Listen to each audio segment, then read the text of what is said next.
ಆತ್ಮೀಯ ಬಂಧುಗಳೇ, ಶ್ರೀಮದ್ ಭಗವದ್ಗೀತೆ ತತ್ವ ವಿವೇಚನೆ ಟೀಕಾ ಅಧ್ಯಾಯ 7 ಜ್ಞಾನ ವಿಜ್ಞಾನ ಯೋಗ. ಇದರಿಂದ 4 ಮತ್ತು 5ನೇ ಶ್ಲೋಕವನ್ನ ತಿಳ್ಕೊಳ್ತಾ ಇದ್ವಿ.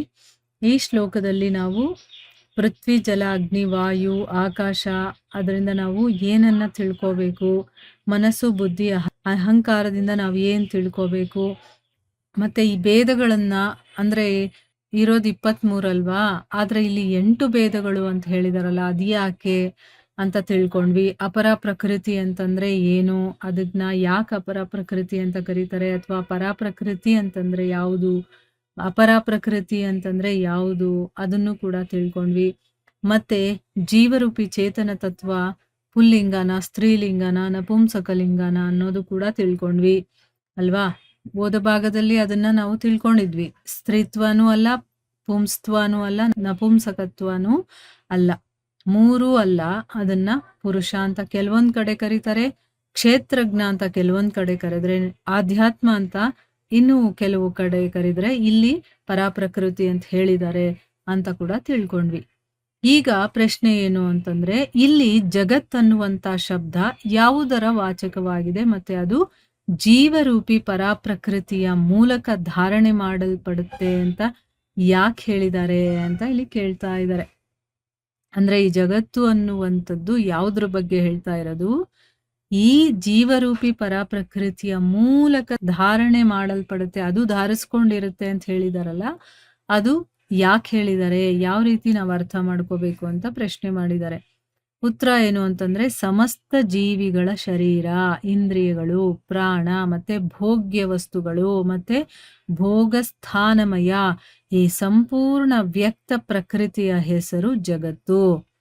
ಅಂದ್ರೆ ಒಂದೊಂದು ಜೀವಿಗಳ ಶರೀರನೂ ಇದೆಯಲ್ಲ, ಆ ಶರೀರ ಆಗಿರಬಹುದು, ಇಂದ್ರಿಯಗಳು ಬೇಕಾದಷ್ಟು ಇದಾವಲ್ಲ ಅದು, ಮತ್ತೆ ಪ್ರಾಣ ಜೀವ ಇದೆಯಲ್ಲ ನಮಗೆ ಅದು, ಭೋಗ್ಯ ವಸ್ತುಗಳಿದೆ, ಮತ್ತೆ ಭೋಗಸ್ಥಾನಮಯ ಎಲ್ಲಿ ಭೋಗಿಸ್ತೀವಿ ಅದು, ಈ ಎಲ್ಲ ವ್ಯಕ್ತ ಪ್ರಕೃತಿ ನಮಗೆ ಕಣ್ಣಿಗೆ ಕಾಣಿಸ್ತಾ ಇದೆಯಲ್ಲ, ಅದನ್ನ ಜಗತ್ತು ಅಂತ ಹೇಳೋದು. ಇಂತಹ ಈ ಜಗತ್ರೂಪಿ ಜಡತತ್ವವು ಚೇತನ ತತ್ವದಿಂದ ವ್ಯಾಪ್ತವಾಗಿದೆ, ಅದರಿಂದಾನೇ ಇದನ್ನ ಧಾರಣೆ ಮಾಡ್ಕೊಂಡಿದೆ ಅಂತ ಹೇಳೋದು. ಅಂದ್ರೆ ಈ ಚೈತನ್ಯ ಜಡವನ್ನ ಧರಿಸ್ಕೊಂಡಿದೆ, ಧಾರಣೆ ಮಾಡಿದೆ. ಯಾಕೆಂತಂದ್ರೆ ಅದು ಇದಕ್ಕಿಂತ ಎಲ್ಲ ರೀತಿಯಿಂದಲೂ ಕೂಡ ಶ್ರೇಷ್ಠವಾಗಿದೆ ಮತ್ತೆ ಸೂಕ್ಷ್ಮವಾಗಿದೆ. ಇದು ಸ್ಥೂಲ ಅಲ್ಲ.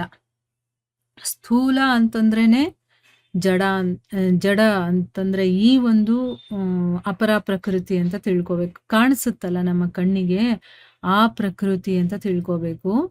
ಅದು ನಮ್ಮ ಕಣ್ಣಿಗೆ ಕಾಣಿಸುವಂಥದ್ದು, ಅದನ್ನ ಈ ಜಗತ್ತು ಅಂತ ಹೇಳೋದು.